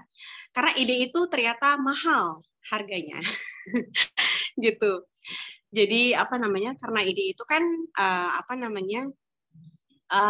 memang kemampuan dari Allah ya. Kemampuan dari Allah untuk manusia gitu ya, inspirasi, ide atau apapun itu gitu. Jadi tadi ya penting untuk ide itu disimpan rapat-rapat, jangan dibagikan kepada orang lain. Kalau misalnya teman-teman menulis tentang apa gitu ya, disimpan dulu aja gitu, disimpan dulu. Tapi kalau misalnya untuk kapan nih actionnya gitu, nah teman-teman atau Mbak Karin harus cari motivasinya gitu ya. Cari motivasinya, apa yang membuat Mbak Karin termotivasi untuk nulis gitu. Untuk siapa? Kayak tadi ya, kembali ke pertanyaan awal, untuk siapa dan untuk apa Mbak Karin itu menulis gitu ya. Tujuannya apa sih Mbak Karin menulis gitu ya? Kenapa Mbak Karin ini ingin menulis gitu. Nah, pertanyaan-pertanyaan seperti ini bisa Mbak Karin tanyakan kepada diri sendiri. Tentunya Mbak Karin sendiri yang tahu jawabannya, bukan saya. Gitu. Jadi memang kita harus menemukan gitu ya Mbak Karin. Harus mampu menemukan apa sih tujuan kita menulis gitu ya. Untuk siapa sih kita menulis, untuk apa kita menulis gitu ya. Niat kita menulis tuh apa sih gitu ya teman-teman, Mbak Karin gitu. Nah, jadi seperti itu. Jadi harus dicari motivasinya, harus dicari niatnya menulis itu untuk apa gitu ya. Terus kalau misalnya baru awal-awal nulis gitu, kalau saya sendiri itu saya nggak mikirin dulu struktur penulisan itu kayak gimana. Saya nggak mau diribetkan dengan struktur tulisan dulu gitu. Sebelum saya benar-benar selesai. Nah, ketika kita sudah selesai tulisan kita gitu ya, baru deh kita pikirin struktur tulisan. Baru kita rapikan, kita edit gitu ya. Nah, kita edit semampu kita yang kita tahu gitu. Jadi kayak gitu Mbak Karin. Terus biasanya kalau penulis itu kan ya, ketika sudah di tengah jalan menulis, tiba-tiba dia baca tuh tulisannya dari awal gitu ya. Terus kemudian dia ngerasa, kayak tulisannya nggak ada yang kurang deh kayak gini. Terus diedit lagi, padahal belum selesai itu tulisan. Jangan dulu gitu ya. Selesaikan tulisannya, baru diedit kayak gitu. Biasanya kalau misalnya diedit di tengah jalan, tulisan kita nggak akan selesai-selesai. Saya sudah pernah mengalaminya soalnya. Jadi ketika awal-awal nulis gitu ya, saya terlalu mikirin struktur tulisan kayak gimana gitu ya. Aduh, kayaknya bukan kayak gini deh struktur tulisannya. Aduh, kok ada yang kurang. Aduh, kok jelek ya kayak gitu. Jadi saya udah mikirin hal-hal kayak gitu ketika saya menulis. Akibatnya apa? Tulisan saya nggak selesai-selesai gitu. Jadi seperti itu. Jadi akhirnya ketika saya menulis, saya selesaikan dulu, baru saya edit. Nah, itu cara yang paling ampuh ketika kita menulis gitu ya. Jadi jangan pikirin dulu struktur tulisan, rumus-rumus tulisan yang 5W1 harus 5W1H kayak gitu ya. Dan semacamnya. Pokoknya tulis aja dulu, baru nanti kita struktur tulisan, edit tulisan itu belakangan. Supaya apa? Supaya tulisan kita selesai dulu gitu Mbak Karin. Jadi seperti itu. Sama halnya ketika kita nulis skripsi ya, Mbak Karin, nulis tesis gitu ya. Ditulis aja dulu gitu ya sampai selesai bab 1-nya gitu. Baru nanti setelah selesai bab 1 atau nggak usah bab 1 deh, kita selesaikan dulu 2 halaman aja gitu ya. Setelah selesai 2 halaman baru deh kita baca gitu. Apakah sudah sesuai dengan teknis penulisan kayak gitu ya. apakah kita sudah melakukan parafrase, dan lain sebagainya. Jadi gitu Mbak Karin, tips dari saya. Ini sekedar berbagi pengalaman aja ya. Iya, ini nampar banget sih Mbak. Berarti intinya tuh lebih ke motivasi internal Mbak ya. Jangan sampai udah ikutan kayak gini, ya kitanya nggak semangat sama aja. Zong kata Ustaz Agas tadi kan harus ditunggu tulisan kita semua, teman-teman semua. Sama tadi tulis aja. Yang penting tulis saja nanti revisinya. Oke, Mbak Sarah. Ini ada pertanyaan lagi nih Mbak. Dari Mbak Lini. Nah, Mbak Lini, untuk menulis sudah ada ide, tapi selalu aja ke distract. Ya, mungkin itu Mbak Sarah, pertanyaan dari Mbak Lini. Iya, terima kasih Mbak Lini. Ini mau pertanyaan aja dulu berarti ya Mbak ya. Gimana Mbak Karin? Berarti satu-satu aja. Jawabnya berarti satu-satu aja dulu ya Mbak. Soalnya ada 3 pertanyaan nih Mbak. Oh iya boleh, nggak apa-apa. Okay. Saya jawab satu-satu aja. Nanti satu aja berarti. Iya, soalnya saya takut lupa. Oh iya. Jawabnya. Baik Mbak. Iya.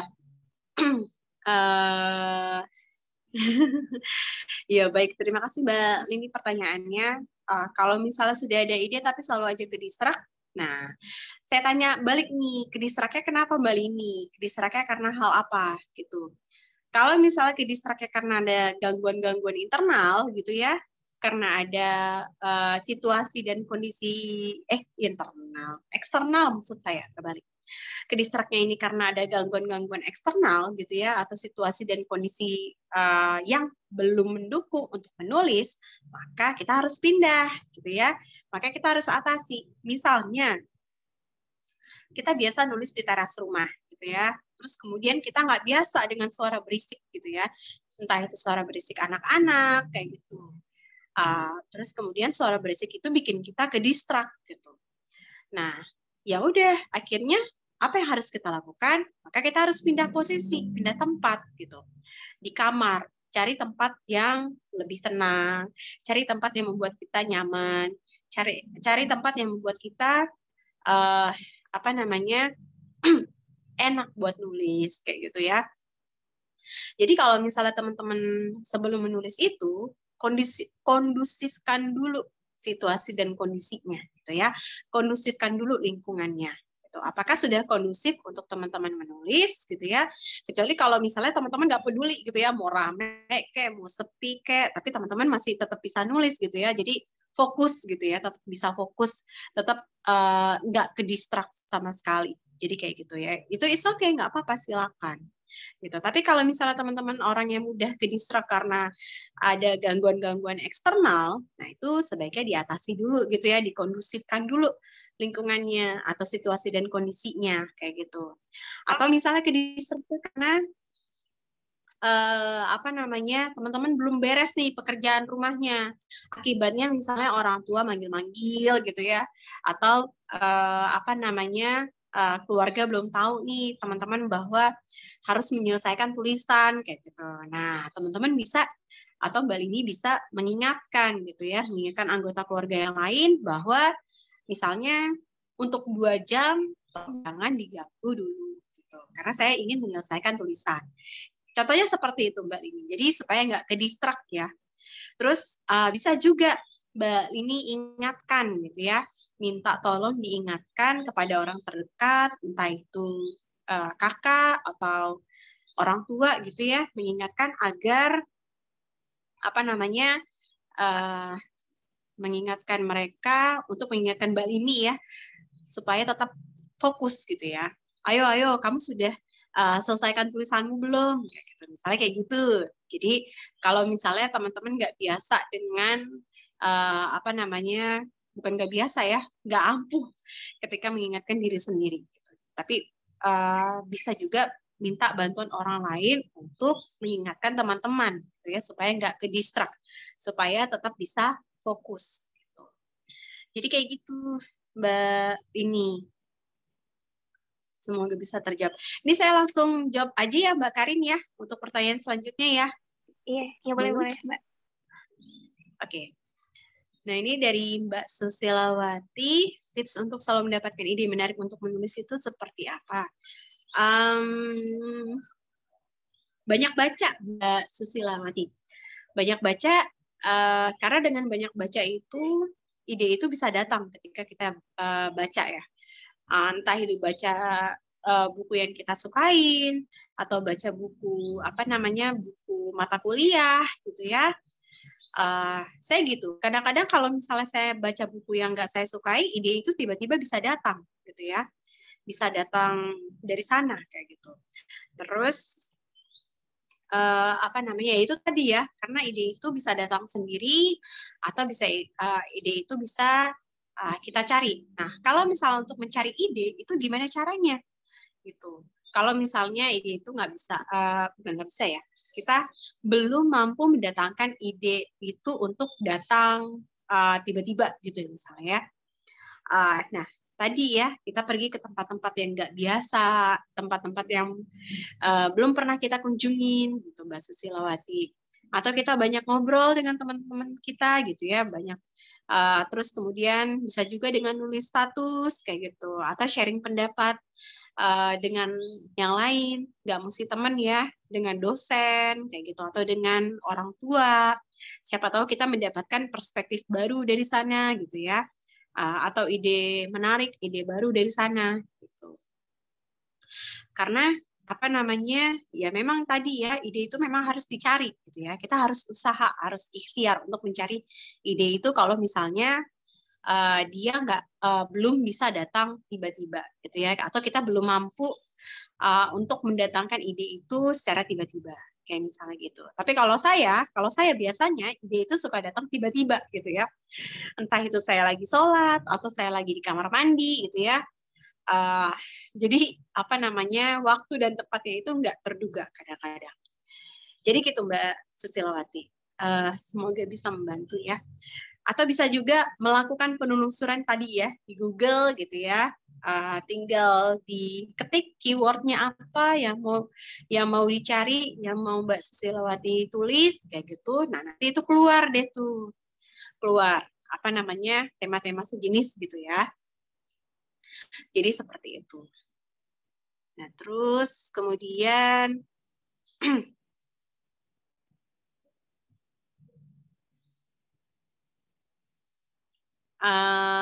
ini pertanyaan selanjutnya dari Mbak Atika. Terima kasih Mbak Atika pertanyaannya. Bagaimana mekanisme pengajuan ke penerbit ya Mbak? Dan kenapa buku bisa ditolak oleh penerbit? Baik. Jadi mekanisme pengajuan ke penerbit itu biasanya beda-beda Mbak Atika. Beda-bedanya kenapa? Karena masing-masing penerbit itu kan punya kebijakan sendiri-sendiri ya. Punya kebijakan yang berbeda gitu, antara penerbit yang satu dengan yang lain itu nggak sama gitu ya. Kenapa nggak sama ya, karena misalnya naskah yang mereka cari itu ya misalnya berbeda gitu ya, genrenya berbeda, sasaran pembacanya pun bisa berbeda gitu ya, tergantung. Kayak misalnya kalau penerbit umum ya berarti mekanismenya adalah calon naskah kita itu harus sesuai dengan pembaca umum. Tapi pembaca umumnya ini harus dipersempit lagi. Siapa pembaca umumnya?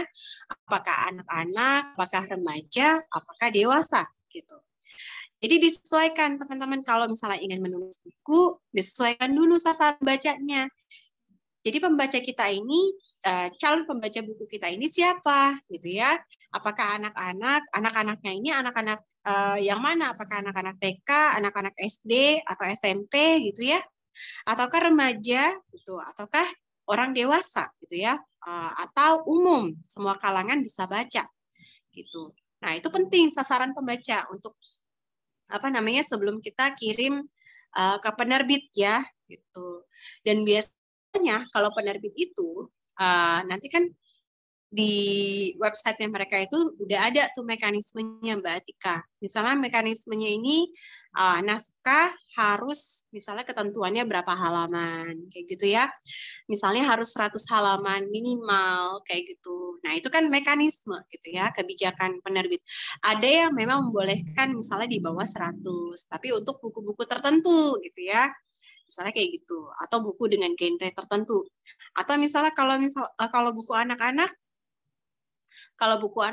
biasanya kalau untuk buku bergambar gitu ya, atau picture book, itu biasanya 16, 21 atau 34 halaman gitu ya.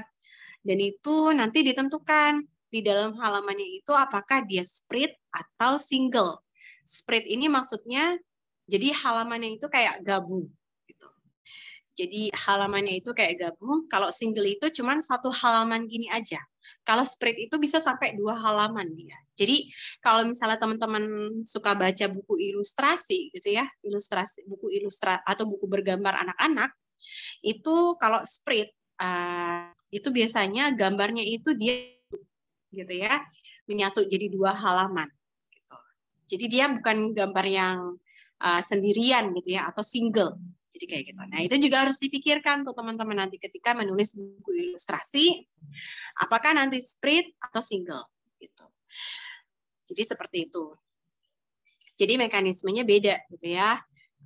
Kalau misalnya buku ilustrasi dipikirkan juga gitu ya, apakah teman-teman nanti mau meng-hire ilustrator sendiri ataukah ilustratornya dari penerbit kayak gitu. Kalau misalnya meng-hire ilustrator sendiri, kan nanti teman-teman bisa diskusikan deh tuh ya sama calon ilustrator ya, maunya gambarnya seperti apa kayak gitu. Terus kemudian kalau misalnya ilustratornya dari penerbit, maka teman-teman harus mencantumkan di kolom deskripsi gitu ya. Harus bikin tabel deskripsinya itu ilustrasinya tuh seperti apa sih, kayak gimana sih gitu ya. Termasuk bukunya Ustadz Felix Xiao itu kan pasti ada misalnya Ustadz Felix Xiao yang ini ya, yang berhijab ya, tentang hijab itu. Nah, itu kan pasti ada kalau misalnya beliau meng-hire ilustrator lain selain Mbak Dinda gitu ya, atau Mbak Emerald dan Nur Ahdi, itu kan berarti harus ada deskripsi ilustrasinya dulu gitu. Maunya gambarnya seperti apa sih, kayak gimana sih, kayak gitu. Jadi kayak gitu. Nah, itu penting ya teman-teman ya, kalau misalnya mau buat buku yang ada ilustrasinya gitu ya, nggak mesti buku anak-anak gitu ya. Buku untuk remaja, kalau misalnya supaya menarik itu ada ilustrasinya, maka harus ada deskripsi ilustrasinya juga gitu. Maunya kayak gimana. Supaya nanti ilustrator yang dipilih oleh penerbit itu dia bisa tahu gitu ya, bisa baca maunya teman-teman yang menulis buku itu kayak gimana sih, kayak gitu ya. Jadi bisa gitu. Dan memudahkan pekerjaan ilustrator juga gitu. Jadi harus detail ya biasanya kalau ilustrator itu ya, kalau ilustrasi itu ya, gitu. Jadi nanti mekanismenya itu bisa beda-beda dan nanti Mbak Atika bisa tinggal lihat di website penerbitnya. Biasanya ada. Gitu. Cara mengajukan naskah ke penerbit misalnya Alex Media atau Gramedia atau ke Proyumedia gitu ya, atau ke Pustaka Al-Kausar, mereka punya. Mereka udah punya mekanismenya dan mereka sudah cantumkan di website masing-masing. Jadi seperti itu. Dan kenapa buku bisa ditolak oleh penerbit? Tergantung. Jadi kebanyakan kalau yang saya tanya ke suami saya gitu ya, ke editor, karena beliau sudah banyak mengedit dan menyeleksi ratusan bahkan ribuan naskah gitu ya, karena sudah alhamdulillah suami sudah 10 tahun lebih jadi editor gitu ya kalau nggak salah. Nah itu karena beliau sudah menyeleksi ratusan bahkan ribuan naskah, itu biasanya naskah itu ditolak oleh penerbit karena sudah ada penulis yang menulis tentang tema itu sebelumnya.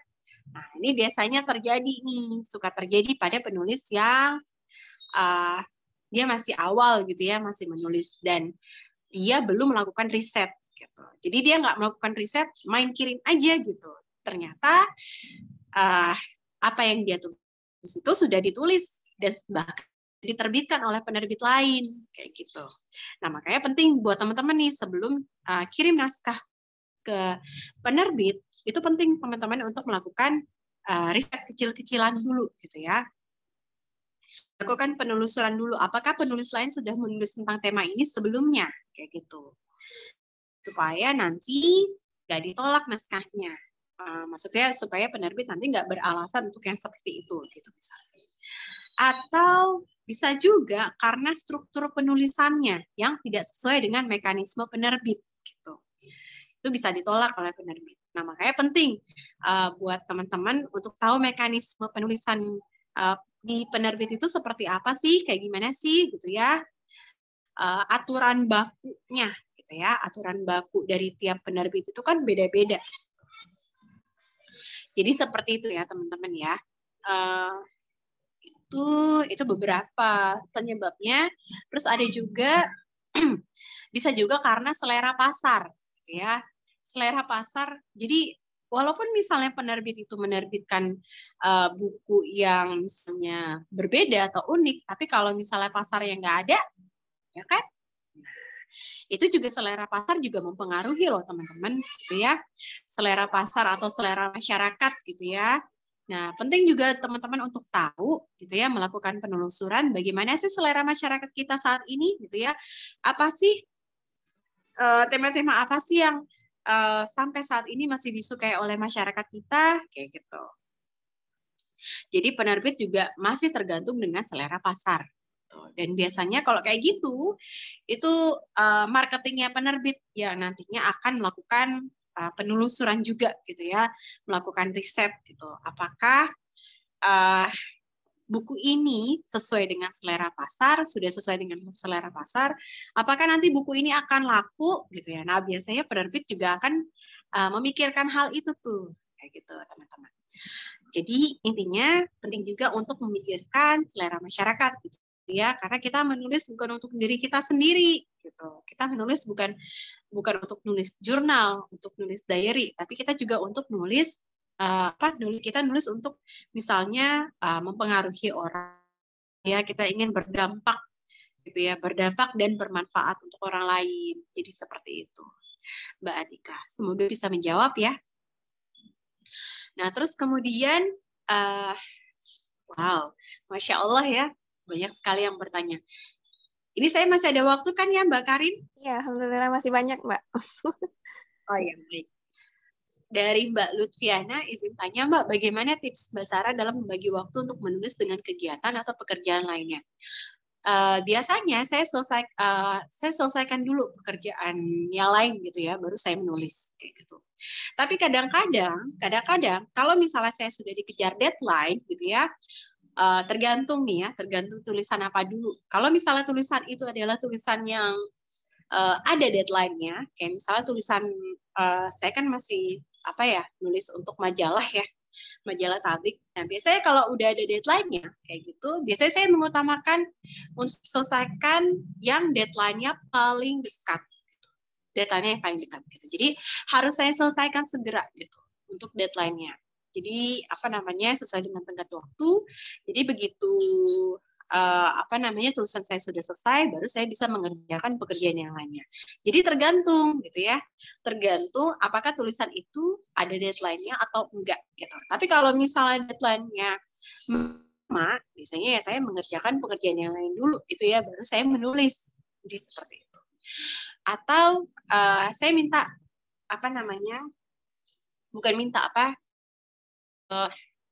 kita bagi pekerjaan gitu ya. Kayak misalnya, alhamdulillah suami itu kan paham ya, karena kita dunianya sama gitu ya. Dunianya sama, jadi suami itu paham kalau misalnya saya lagi ada deadline tulisan, dia mau menuntaskan pekerjaan rumah saya, kayak misalnya kayak gitu. Atau sebaliknya, kalau misalnya suami lagi deadline gitu ya, lagi dikejar-kejar deadline untuk editan gitu, nah saya gantian. Jadi seperti itu. Jadi jadi seperti itu membagi waktunya Mbak Lutfiana. Gitu. Jadi intinya atau kalau misalnya Mbak Lutfiana tipe yang suka menulis di jurnal gitu ya, tulis di jurnalnya prioritas hari ini tuh apa aja. Atau bisa juga kalau misalnya saya kerja dulu gitu ya, kan saya dulu pernah merasakan kerja kantoran. itu biasanya pemimpin saya itu mewajibkan para pegawainya itu untuk membuat RKH atau rencana kerja harian. Jadi rencana kerja harian ini bikin kita fokus gitu ya. Apa aja sih yang mau kita kerjakan pada hari ini gitu ya. Apa yang harus kita tuntaskan pada hari ini, deadline apa yang harus kita prioritaskan. Nah, jadi kayak gitu nanti bisa kita bagi waktunya.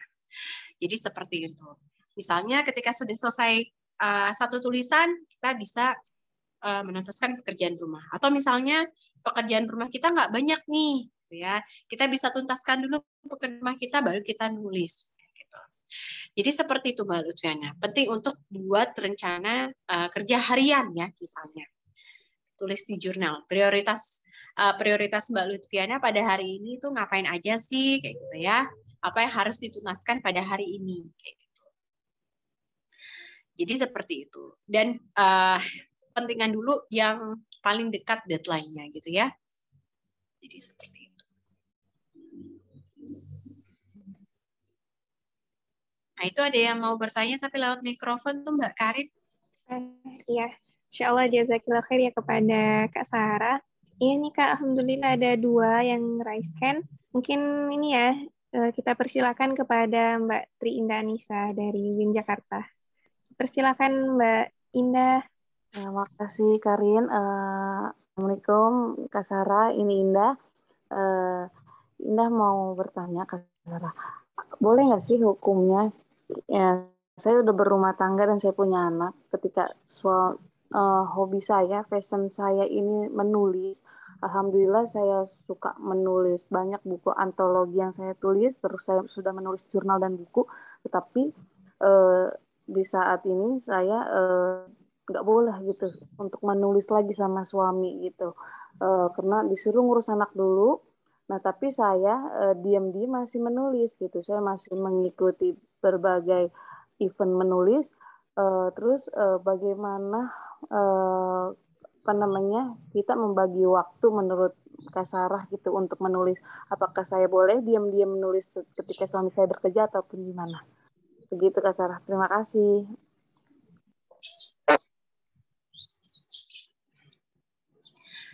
Ya, baik. Sebelumnya harus dicari tahu dulu nih Mbak Indah, kenapa tadi udah dicari tahu ya. Maksudnya harus fokus dulu mengurus anak gitu ya. Nah, tapi saya nggak tahu nih, maksudnya apakah karena mungkin suami melihat bahwa Mbak Indah lebih fokus nulis daripada fokus ngurus anak, kan saya nggak tahu ya, gitu ya. Kan Mbak Indah sendiri yang bisa melihat gitu ya bagaimana suami itu misalnya memberikan alasan yang seperti itu gitu ya. Nah, itu nanti harus dicari tahu dulu Mbak Indah gitu ya. Dan biasanya kalau kayak gitu, kita harus buktikan bahwa kita bisa membagi waktu antara menulis dan mengurus anak. Memang nggak semua orang bisa untuk gimana ya. Nah, ini tergantung dari manajemen waktunya juga gitu ya. Nggak semua orang bisa fokus untuk membagi waktu antara menulis dengan mengurus anak kayak gitu. Tapi saya salut sekali gitu ya dengan Mbak Indah ketika sudah sudah punya anak tapi masih tetap ingin menulis gitu ya. Karena di saat yang sama ada yang sudah motivasinya turun gitu ya karena sudah punya anak kayak gitu ya, terus kemudian nggak pengen nulis lagi kayak gitu ya. Ada yang seperti itu juga gitu. Tapi saya salut dengan Mbak Indah ketika sudah punya anak masih tetap ingin menulis. Nah, kalau sudah kayak gini caranya adalah Mbak Indah harus bisa buktikan gitu ya, bisa buktikan bahwa Mbak Indah bisa membagi waktu antara mengurus anak dengan menulis gitu ya. Nah biasanya suami itu kan juga melihat prioritas ya, kayak misalnya suami itu kan dari awal nikah bilang ya, berpesan kepada saya, kamu boleh kamu boleh misalnya mengajar, menulis, atau melakukan hal apapun yang kamu inginkan, asalkan pekerjaan rumahmu tuntas, gitu ya. Asalkan kamu memprioritaskan pekerjaan rumah kamu dulu. Jadi seperti itu suami pesannya ke saya gitu. It's okay. Sampai sekarang saya masih memegang itu gitu ya. Jadi kalau misalnya ingin menulis, saya harus tuntaskan dulu pekerjaan rumah. Jadi seperti itu. Nah, jadi makanya Mbak Indah harus membuktikan kepada suami gitu ya. Harus membuktikan pada suami bahwa saya bisa kok gitu ya mengurus anak tapi juga bisa menulis gitu. Karena biasanya nanti laki-laki itu kan melihat prioritas ya, mana yang lebih prioritas untuk dikerjakan oleh istrinya gitu ya, untuk diutamakan oleh istrinya gitu ya. Karena mungkin suaminya Mbak Indah nggak mau gitu ya, khawatir gitu ya, bukan nggak mau, khawatir kalau misalnya Mbak Indah fokus nulis, lantas kemudian anak jadi kurang terurus misalnya kayak gitu.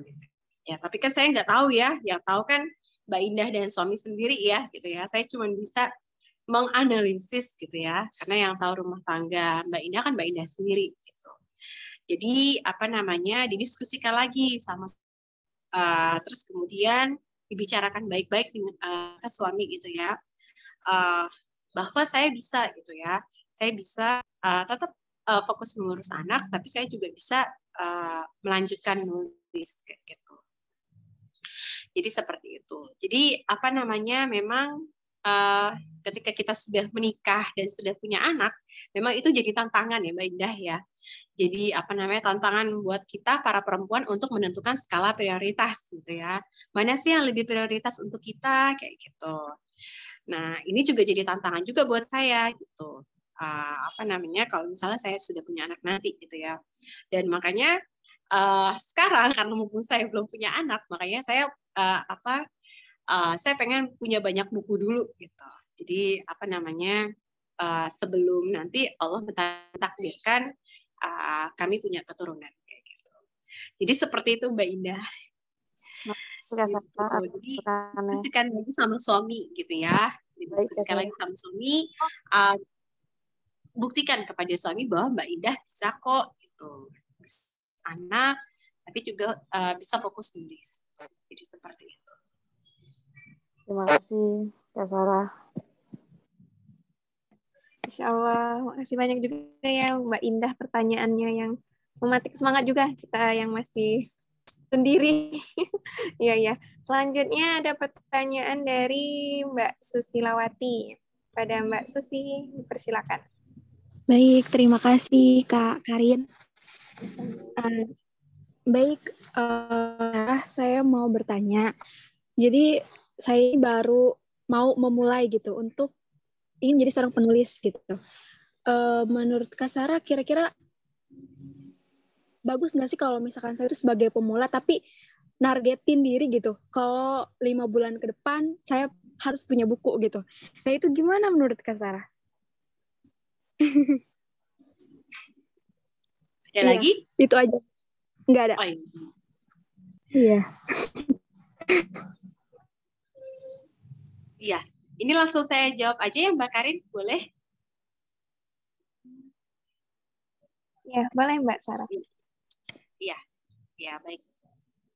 Iya, memang harus ditargetkan Mbak Susi. Bahwa menulis itu memang harus ditargetkan ya, apalagi kalau misalnya ada deadline. Makanya penulis itu makanan sehari-harinya adalah deadline gitu ya. Makanan sehari-harinya adalah tenggat waktu gitu ya. Jadi tiap hari kalau misalnya karena saya makanan sehari-harinya adalah deadline. Deadline itu udah jadi hal yang biasa gitu buat saya. Dan dan memang harus ditargetkan gitu, harus selesai kapan. Kemarin itu aja waktu saya menulis buku Sri Ilmuwan Muslimah itu kan sebenarnya saya agak lambat gitu ya. Saya agak lambat.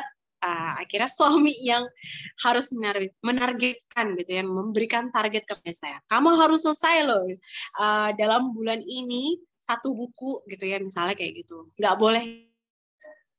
Nah itu harus kayak gitu. Karena kalau nggak ditargetkan, saya nggak ada motivasi gitu. Jadi saya akhirnya bergantung kepada deadline. Jadi kalau misalnya saya nggak di deadline gitu ya, tulisan saya pasti nggak selesai gitu ya. Mungkin selesai gitu ya, tapi selesai nggak sempurna kayak gitu. Jadi memang harus ditargetkan, Mbak Susi. Dulu saya waktu S2 memang saya punya target gitu ya. Punya target bahwa selesai S2 ini saya harus sudah punya buku gitu ya. Tapi qadarullah gitu ya. Akhirnya malah target itu tercapai setelah saya menikah gitu. Ya, tapi alhamdulillah gitu ya. Allah masih mentakdirkan saya untuk tetap menulis dan bersuamikan suami seorang editor gitu ya. Jadi dunianya sama. Jadi kita sama-sama paham, sama-sama tahu gitu dunia kita gitu ya. Jadi seperti itu Mbak Susi. Semoga bisa membantu ya. Dan memang harus targetkan. Kalau misalnya mau ditargetkan, itu dicatat Mbak Susi atau dicoba pakai alarm gitu ya.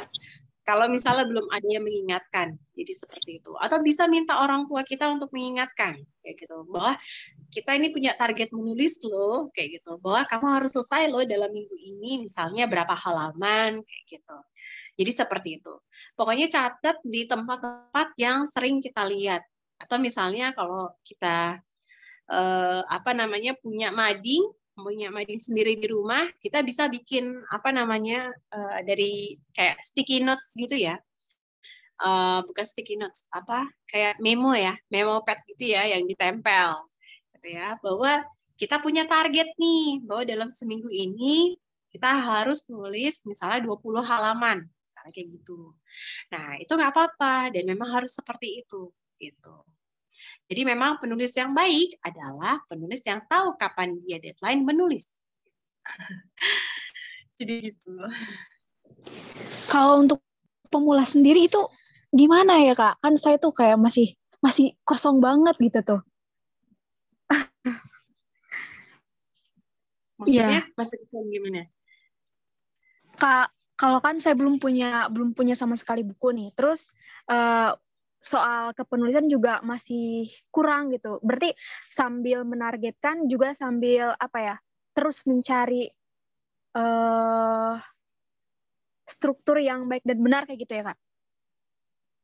Iya, kayak tadi tips yang tadi saya kasih itu harus banyak baca, banyak latihan nulis, banyak diskusi dengan orang-orang gitu ya, terutama dengan penulis gitu ya. Terus kemudian ikut pelatihan.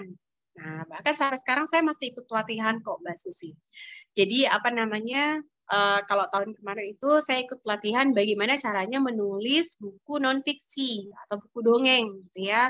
Karena saya kan tipe orangnya tuh realistis gitu ya. Walaupun sebenarnya saya sangat suka gitu ya nonton film kartun, nonton film fantasi kayak gitu ya. Tapi entah kenapa ketika saya nulis gitu, saya nggak bisa mikir hal-hal yang fantastis kayak gitu ya. Jadi malah ngerasa saya, aduh, kayaknya perlu dilatih nih yang kayak gini nih ya. Terutama masalah imajinasi saya gitu ya. Jadi saya nggak bisa mikir imajinasi yang jauh-jauh gitu kayak misalnya Harry Potter kayak gitu. Walaupun misalnya sebenarnya saya suka gitu ya. Saya suka tipe-tipe buku yang seperti itu gitu. Jadi kayak gitu. Jadi harus banyak baca, banyak latihan, banyak diskusi, ikut pelatihan, terus kemudian cari guru yang tepat gitu ya. Jangan takut gagal,